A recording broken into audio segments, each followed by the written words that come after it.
Chapter 10. Traveling in Iceland.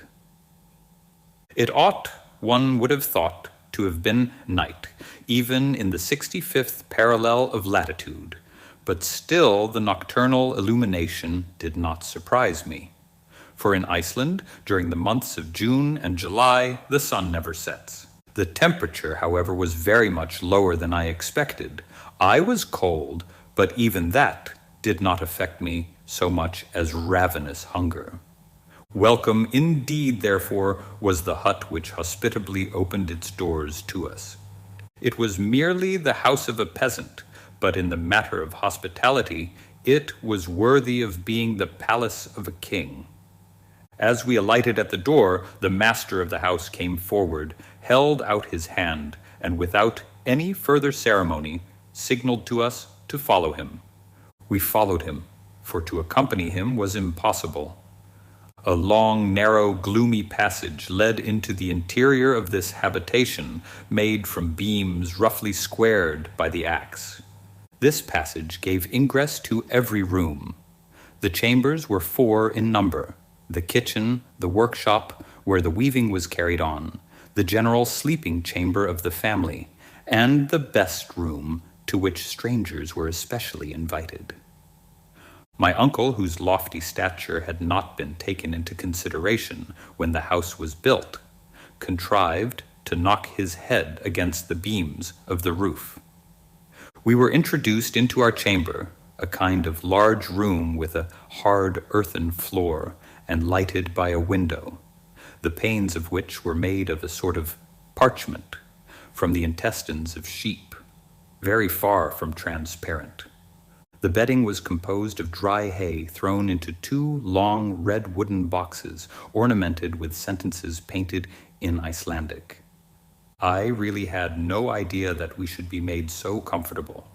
There was one objection to the house, and that was the very powerful odor of dried fish, of macerated meat, and of sour milk, which 3 fragrances combined did not at all suit my olfactory nerves. As soon as we had freed ourselves from our heavy traveling costume, the voice of our host was heard calling to us to come into the kitchen, the only room in which the Icelanders ever make any fire, no matter how cold it may be. My uncle, nothing loath, hastened to obey this hospitable and friendly invitation. I followed. The kitchen chimney was made on an antique model. A large stone standing in the middle of the room was the fireplace. Above, in the roof, was a hole for the smoke to pass through. This apartment was kitchen, parlor, and dining room, all in one.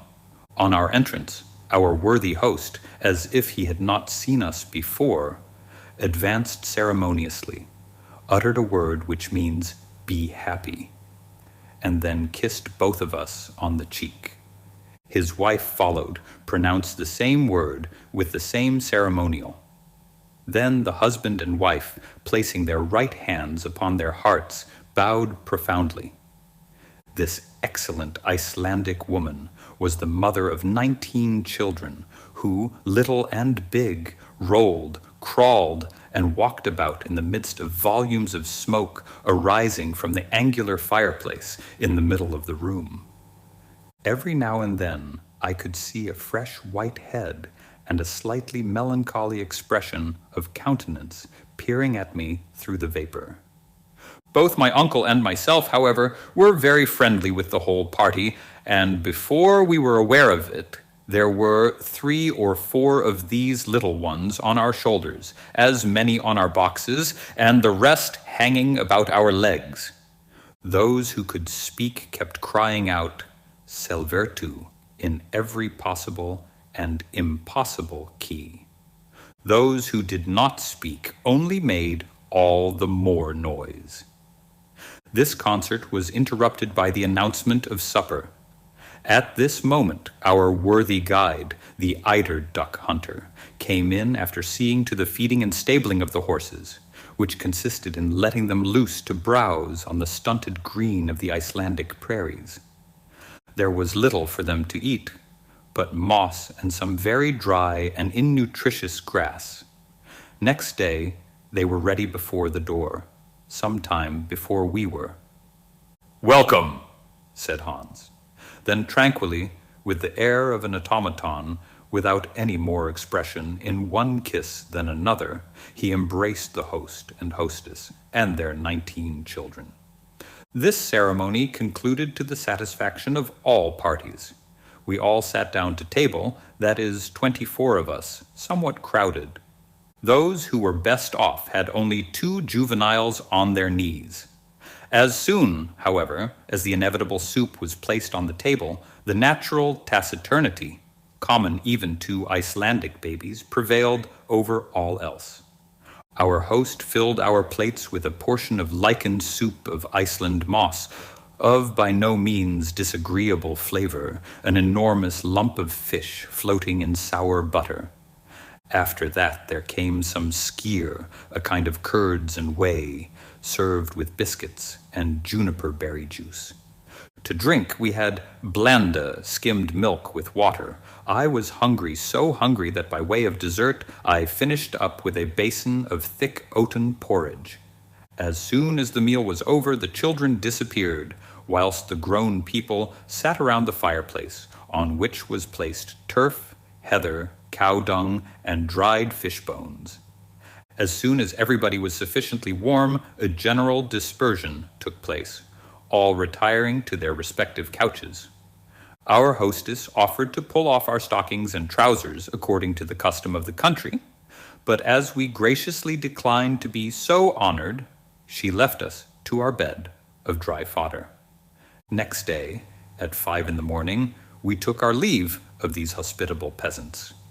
My uncle had great difficulty in making them accept a sufficient and proper remuneration. Hans then gave the signal to start. We had scarcely got 100 yards from Gardar when the character of the country changed. The soil began to be marshy and boggy and less favorable to progress. To the right, the range of mountains was prolonged indefinitely, like a great system of natural fortifications, of which we skirted the glacis. We met with numerous streams and rivulets which it was necessary to ford, and that without wetting our baggage. As we advanced, the deserted appearance increased, and yet now and then we could see human shadows flitting in the distance.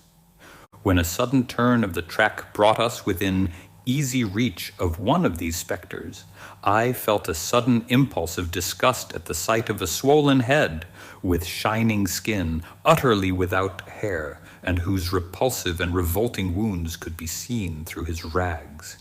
The unhappy wretches never came forward to beg. On the contrary, they ran away. Not so quick, however, but that Hans was able to salute them with the universal selvertu. "Spetelsk," said he. "A leper," explained my uncle.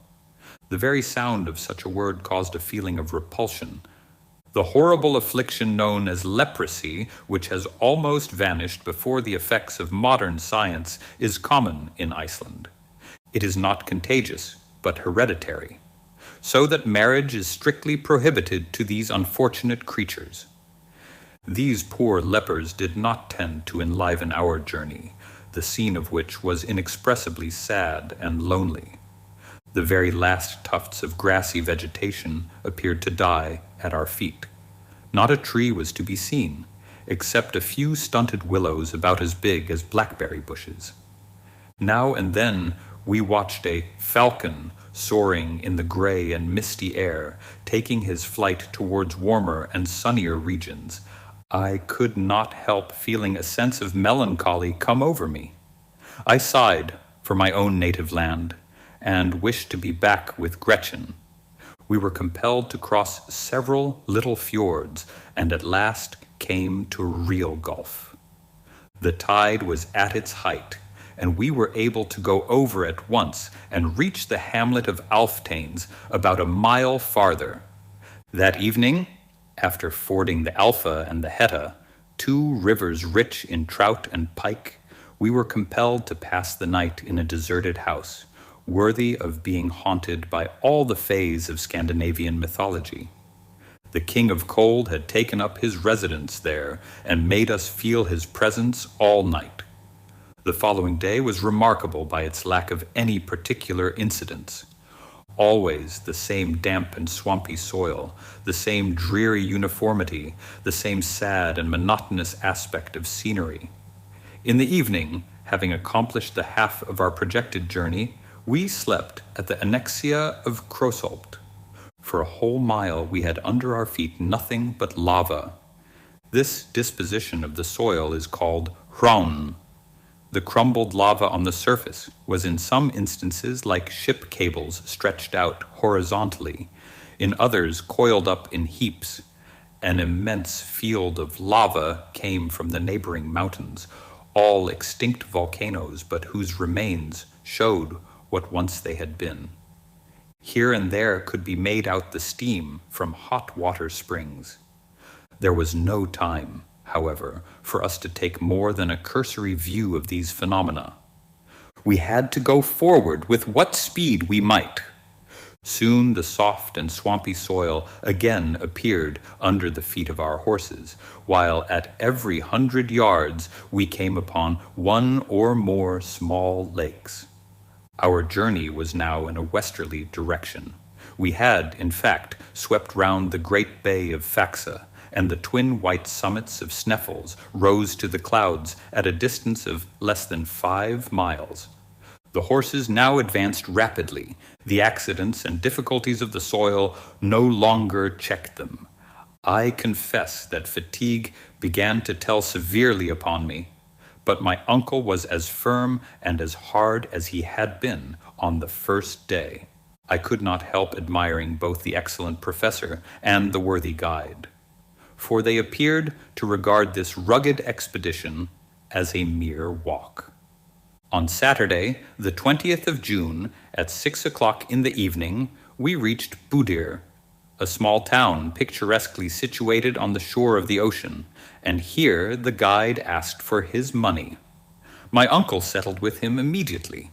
It was now the family of Hans himself, that is to say, his uncles, his cousins, German, who offered us hospitality. We were exceedingly well received, and without taking too much advantage of the goodness of these worthy people, I should have liked very much to have rested with them after the fatigues of the journey. But my uncle, who did not require rest, had no idea of anything of the kind, and despite the fact that next day was Sunday, I was compelled once more to mount my steed. The soil was again affected by the neighborhood of the mountains, whose granite peered out of the ground like tops of an old oak. We were skirting the enormous base of the mighty volcano. My uncle never took his eyes off it. He could not keep from gesticulating and looking at it with a kind of sullen defiance, as much as to say, "That is the giant I have made up my mind to conquer." After 4 hours of steady traveling, the horses stopped of themselves before the door of the presbytery of Stapi. Chapter 11. We reach Mount Sneffels, the Reykir. Stapi is a town consisting of 30 huts built on a large plain of lava, exposed to the rays of the sun, reflected from the volcano.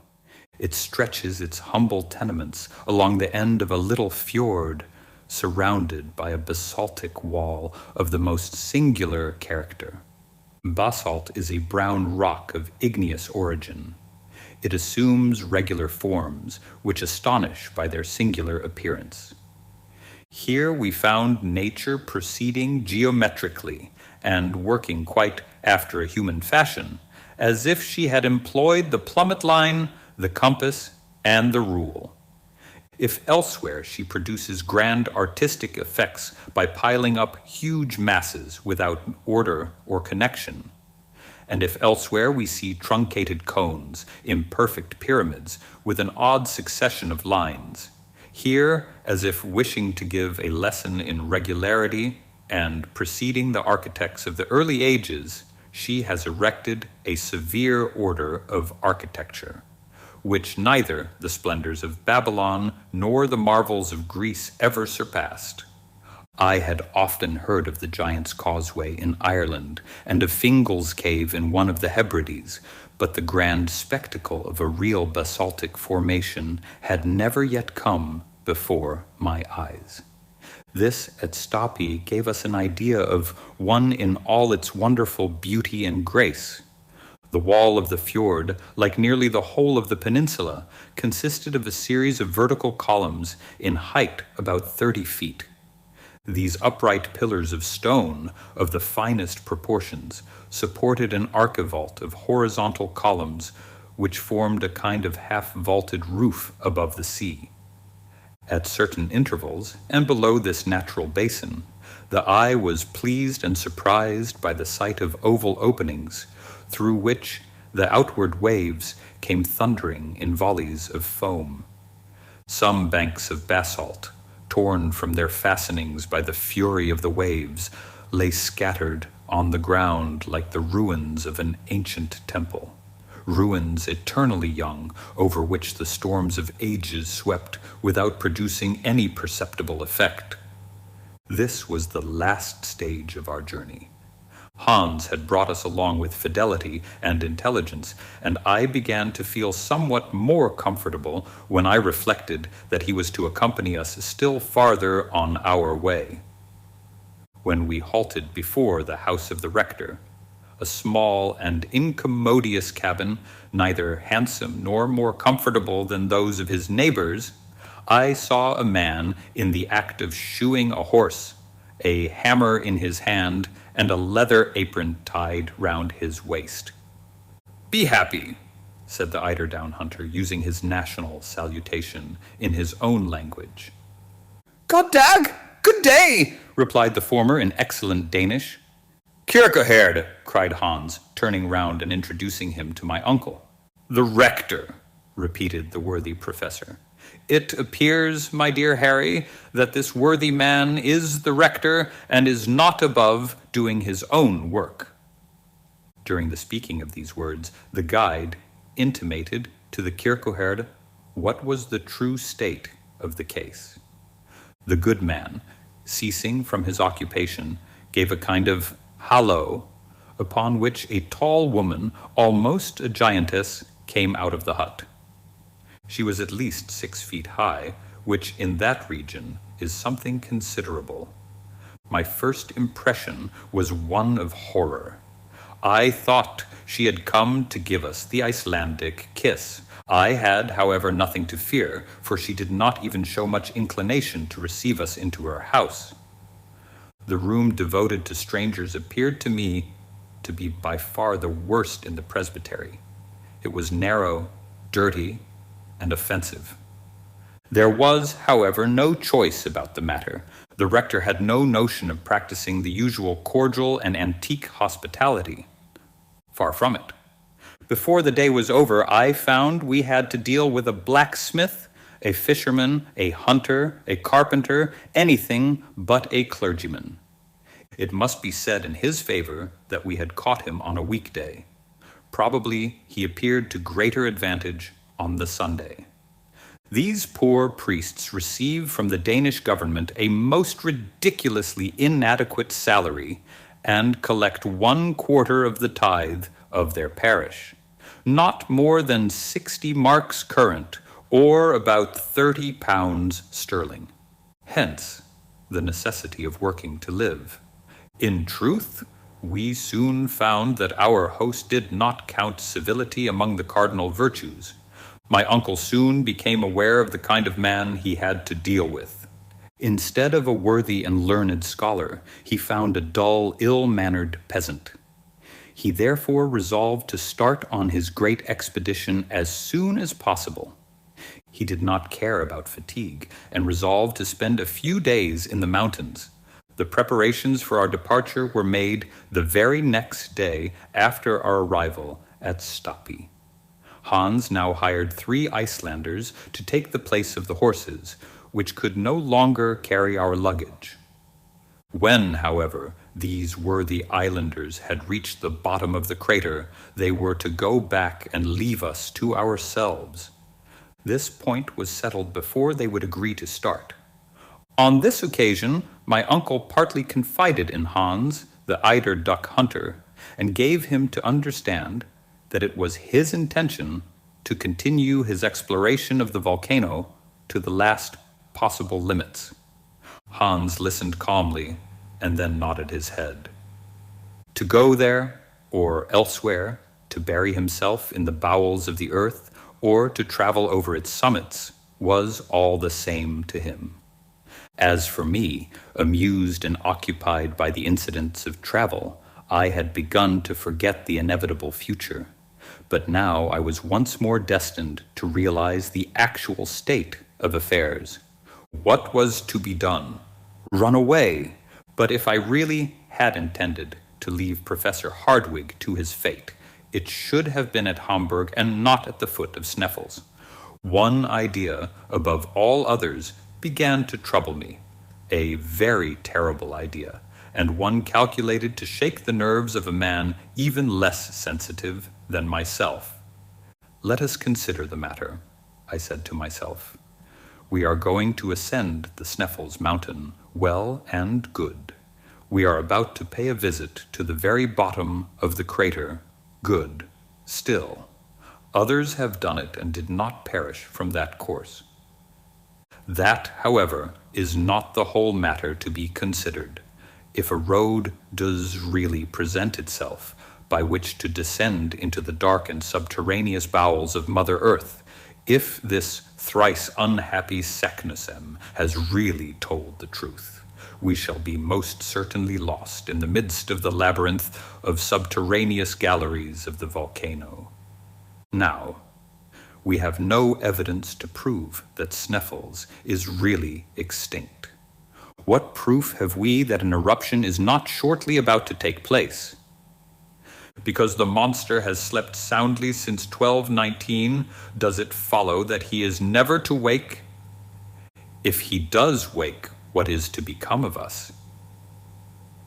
These were questions worth thinking about, and upon them I reflected long and deeply.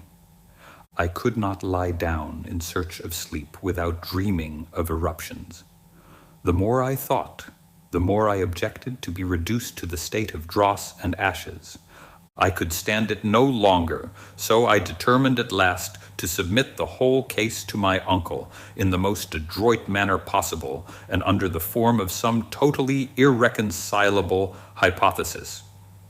I sought him. I laid before him my fears and then drew back in order to let him get his passion over at his ease. I have been thinking about the matter, he said, in the quietest tone in the world. What did he mean? Was he at last about to listen to the voice of reason?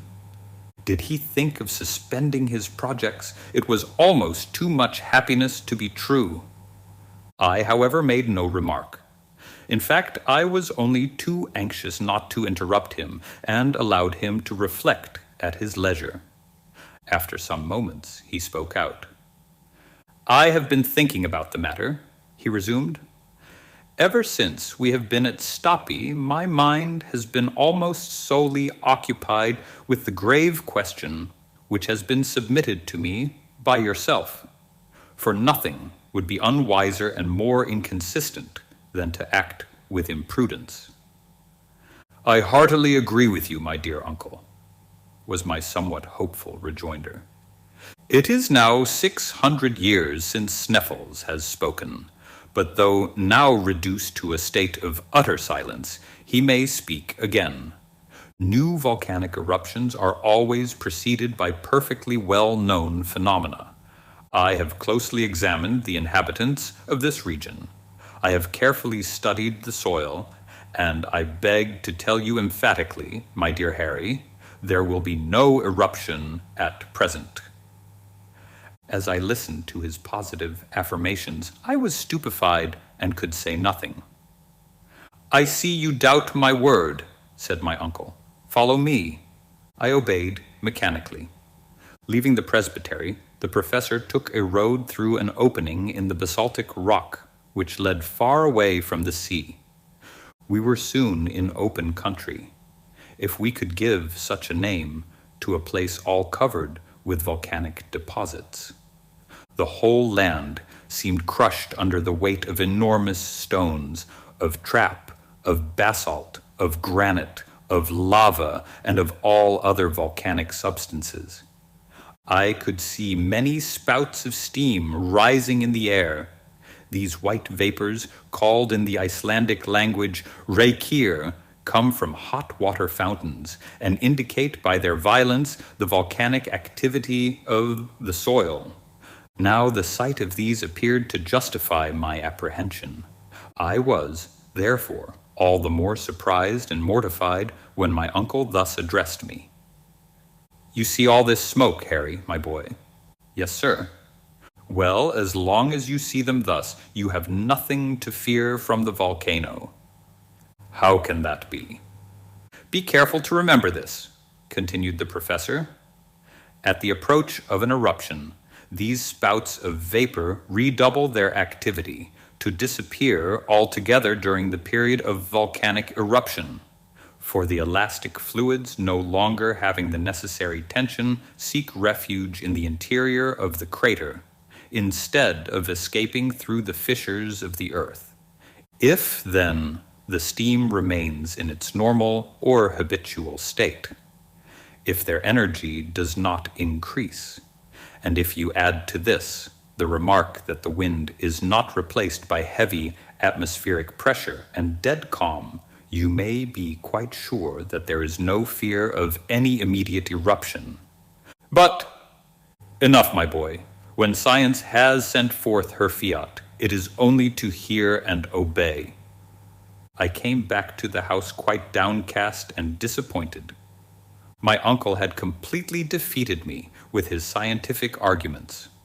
Nevertheless, I had still one hope, and that was, when once we were at the bottom of the crater, that it would be impossible, in default of a gallery or tunnel, to descend any deeper, and this, despite all the learned Saknusems in the world.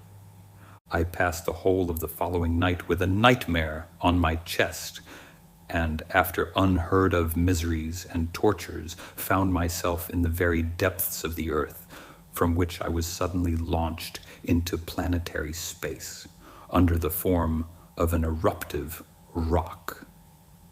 Next day, June 23rd, Hans calmly awaited us outside the presbytery with his 3 companions loaded with provisions, tools, and instruments. 2 iron-shod poles, 2 guns, and 2 large game bags were reserved for my uncle and myself. Hans, who was a man who never forgot even the minutest precautions, had added to our baggage a large skin full of water as an addition to our gourds. This assured us water for 8 days. It was 9 o'clock in the morning when we were quite ready. The rector and his huge wife, or servant, I never knew which, stood at the door to see us off. They appeared to be about to inflict on us the usual final kiss of the Icelanders. To our supreme astonishment, their adieu took the shape of a formidable bill, in which they even counted the use of the pastoral house, really and truly the most abominable and dirty place I ever was in. The worthy couple cheated and robbed us like a Swiss innkeeper and made us feel, by the sum we had to pay, the splendors of their hospitality. My uncle, however, paid without bargaining. A man who had made up his mind to undertake a voyage into the interior of the earth is not the man to haggle over a few miserable rix-dollars. This important matter settled, Hans gave the signal for departure, and some few moments later we had left Stapi. Chapter 12. The Ascent of Mount Sneffels. The huge volcano, which was the first stage of our daring experiment, is above 5,000 feet high. Sneffels is the termination of a long range of volcanic mountains, of a different character to the system of the island itself. One of its peculiarities is its 2 huge pointed summits.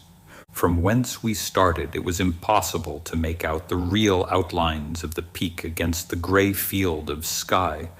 All we could distinguish was a vast dome of white, which fell downwards from the head of the giant. The commencement of the great undertaking filled me with awe. Now that we had actually started, I began to believe in the reality of the undertaking. Our party formed quite a procession. We walked in single file, preceded by Hans, the imperturbable eider duck hunter. He calmly led us by narrow paths where two persons could by no possibility walk abreast. Conversation was wholly impossible. We had all the more opportunity to reflect and admire the awful grandeur of the scene around. Beyond the extraordinary basaltic wall of the fjord of Stapi, we found ourselves making our way through fibrous turf, over which grew a scanty vegetation of grass, the residuum of the ancient vegetation of the swampy peninsula. The vast mass of this combustible, the field of which as yet is utterly unexplored, would suffice to warm Iceland for a whole century. This mighty turf pit, measured from the bottom of certain ravines, is often not less than 70 feet deep, and presents to the eye the view of successive layers of black, burned-up rocky detritus, separated by thin streaks of porous sandstone. The grandeur of the spectacle was undoubted, as well as its arid and deserted air. As a true nephew of the great Professor Hardwigg, and despite my preoccupation and doleful fears of what was to come, I observed with great interest the vast collection of mineralogical curiosities spread out before me in this vast museum of natural history. Looking back to my recent studies, I went over in thought the whole geological history of Iceland. This extraordinary and curious island must have made its appearance from out of the great world of waters at a comparatively recent date. Like the coral islands of the Pacific, it may, for aught we know, be still rising by slow and imperceptible degrees. If this really be the case, its origin can be attributed to only one cause, that of the continued action of subterranean fires. This was a happy thought.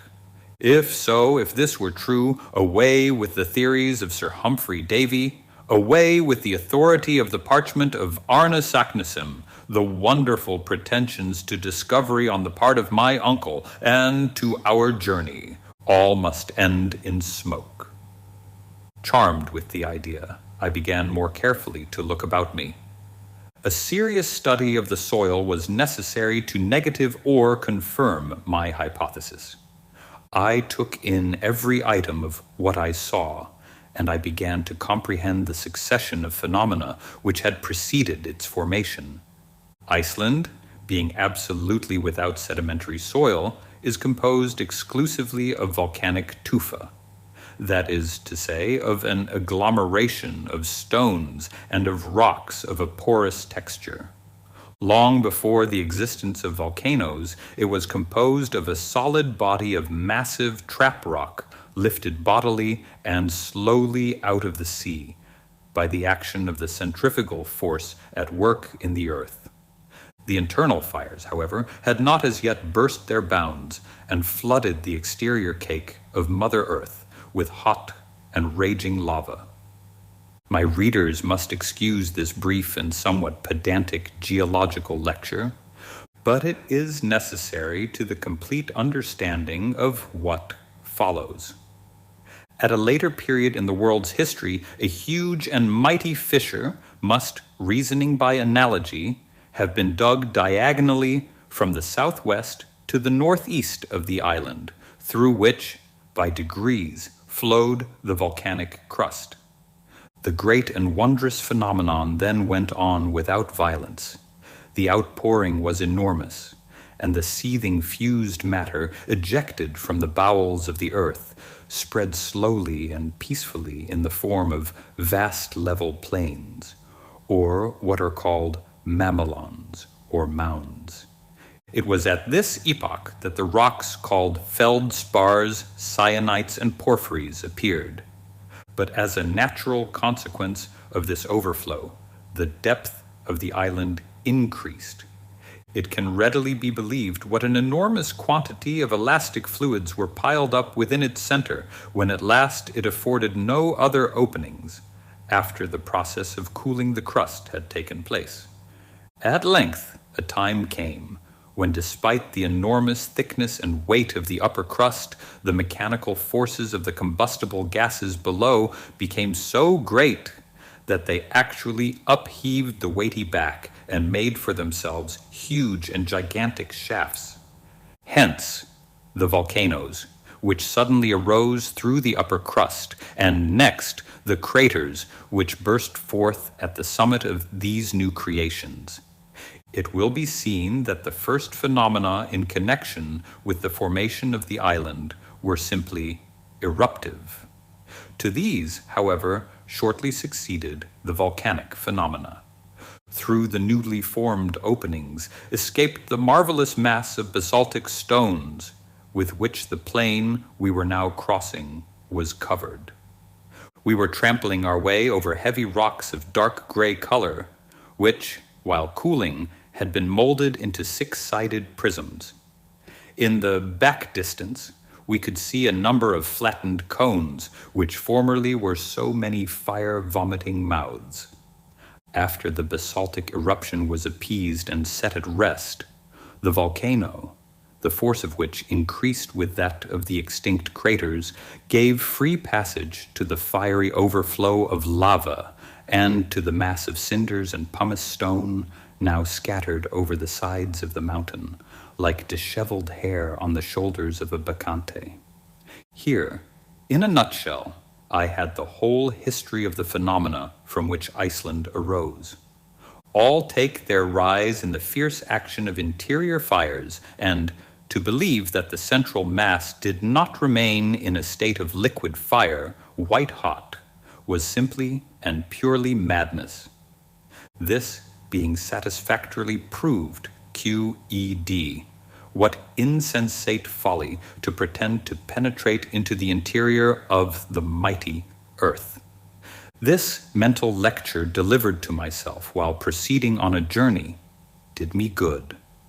I was quite reassured as to the fate of our enterprise, and therefore went, like a brave soldier mounting a bristling battery, to the assault of old Sneffels. As we advanced, the road became every moment more difficult. The soil was broken and dangerous. The rocks broke and gave way under our feet, and we had to be scrupulously careful in order to avoid dangerous and constant falls. Hans advanced as calmly as if he had been walking over Salisbury Plain.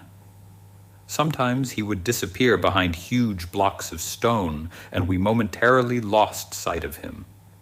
There was a little period of anxiety, and then there was a shrill whistle, just to tell us where to look for him.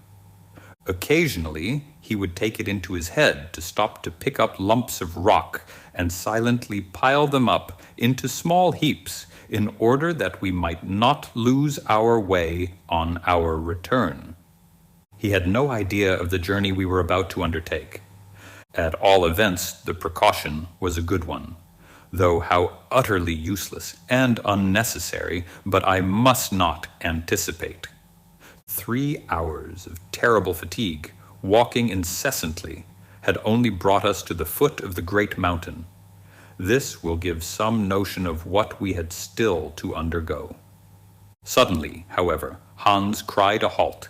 That is, he made signs to that effect, and a summary kind of breakfast was laid out on the lava before us. My uncle, who now was simply Professor Hardwigg, was so eager to advance that he bolted his food like a greedy clown. This halt for refreshment was also a halt for repose.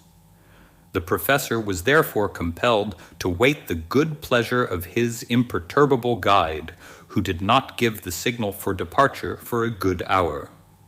The 3 Icelanders, who were as taciturn as their comrade, did not say a word, but went on eating and drinking very quietly and soberly. From this, our first real stage, we began to ascend the slopes of the Sneffels volcano.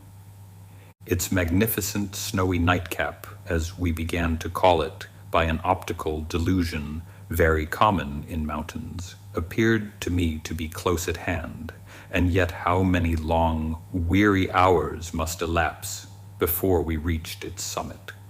What unheard of fatigue must we endure! The stones on the mountainside, held together by no cement of soil, bound together by no roots or creeping herbs, gave way continually under our feet and went rushing below into the plains like a series of small avalanches. In certain places, the sides of this stupendous mountain were at an angle so steep that it was impossible to climb upwards, and we were compelled to get round these obstacles as best we might. Those who understand alpine climbing will comprehend our difficulties. Often we were obliged to help each other along by means of our climbing poles. I must say this for my uncle, that he stuck as close to me as possible. He never lost sight of me, and on many occasions his arm supplied me with firm and solid support. He was strong, wiry, and apparently insensible to fatigue. Another great advantage with him was that he had the innate sentiment of equilibrium, for he never slipped or failed in his steps. The Icelanders, though heavily loaded, climbed with the agility of mountaineers, looking up every now and then at the height of the great volcano of Sneffels. It appeared to me wholly impossible to reach to the summit on that side, at all events, if the angle of inclination did not speedily change. Fortunately, after an hour of unheard-of fatigues and of gymnastic exercises that would have been trying to an acrobat, we came to a vast field of ice, which wholly surrounded the bottom of the cone of the volcano. The natives called it the tablecloth, probably from some such reason as the dwellers in the Cape of Good Hope call their mountain Table Mountain, and their roads Table Bay. Here, to our mutual surprise, we found an actual flight of stone steps, which wonderfully assisted our ascent. This singular flight of stairs was, like everything else, volcanic. It had been formed by one of those torrents of stones cast up by the eruptions, and of which the Icelandic name is Stina. If this singular torrent had not been checked in its descent by the peculiar shape of the flanks of the mountain, it would have swept into the sea and would have formed new islands. Such as it was, it served us admirably. The abrupt character of the slopes momentarily increased, but these remarkable stone steps, a little less difficult than those of the Egyptian pyramids, were the one simple natural means by which we were enabled to proceed. About 7 in the evening of that day, after having clambered up 2,000 of these rough steps, we found ourselves overlooking a kind of spur or projection of the mountain, a sort of buttress upon which the cone-like crater, properly so called, leaned for support. The ocean lay beneath us at a depth of more than 3,200 feet, a grand and mighty spectacle. We had reached the region of eternal snows. The cold was keen, searching, and intense. The wind blew with extraordinary violence. I was utterly exhausted. My worthy uncle, the professor, saw clearly that my legs refused further service, and that, in fact, I was utterly exhausted. Despite his hot and feverish impatience, he decided with a sigh upon a halt. He called the eider duck hunter to his side. That worthy, however, shook his head. "Avanfor," was his soul-spoken reply. "It appears," says my uncle with a woebegone look, "that we must go higher." He then turned to Hans and asked him to give some reason for this decisive response. "Mistur," replied the guide. "Ja, mistur, yes, the mistur," cried one of the Icelandic guides in a terrified tone. It was the first time he had spoken. What does this mysterious word signify? I anxiously inquired. Look, said my uncle. I looked down upon the plain below, and I saw a vast, a prodigious volume of pulverized pumice stone, of sand, of dust, rising to the heavens in the form of a mighty waterspout. It resembled the fearful phenomenon of a similar character known to the travelers in the desert of the Great Sahara. The wind was driving it directly towards that side of Sneffels on which we were perched. This opaque veil standing up between us and the sun projected a deep shadow on the flanks of the mountain. If this sand spout broke over us, we must all be infallibly destroyed, crushed in its fearful embraces. This extraordinary phenomenon, very common when the wind shakes the glaciers and sweeps over the arid plains, is in the Icelandic tongue called mistur. Hesticht! Hasticht! Cried our guide. Now I certainly knew nothing of Danish, but I thoroughly understood that his gestures were meant to quicken us. The guide turned rapidly in a direction which would take us to the back of the crater, all the while ascending slightly. We followed rapidly, despite our excessive fatigue. A quarter of an hour later, Hans paused to enable us to look back. The mighty whirlwind of sand was spreading up the slope of the mountain to the very spot where we had proposed to halt. Huge stones were caught up, cast into the air, and thrown about as during an eruption. We were happily a little out of the direction of the wind, and therefore out of reach of danger. But for the precaution and knowledge of our guide, our dislocated bodies, our crushed and broken limbs would have been cast to the wind like dust from some unknown meteor. Hans, however, did not think it prudent to pass the night on the bare side of the cone. We therefore continued our journey in a zigzag direction. The 1,500 feet which remained to be accomplished took us at least 5 hours. The turnings and windings, the no thoroughfares, the marches and marches turned that insignificant distance into at least 3 leagues. I never felt such misery, fatigue, and exhaustion in my life. I was ready to faint from hunger and cold. The rarefied air at the same time painfully acted upon my lungs. At last, when I thought myself at my last gasp, about 11 at night, it being in that region quite dark, we reached the summit of Mount Sneffels. It was in an awful mood of mind that, despite my fatigue, before I descended into the crater which was to shelter us for the night, I paused to behold the sun rise at midnight on the very day of its lowest declension, and enjoyed the spectacle of its ghastly pale rays cast upon the isle which lay sleeping at our feet. I no longer wondered at people traveling all the way from England to Norway to behold this magical and wondrous spectacle.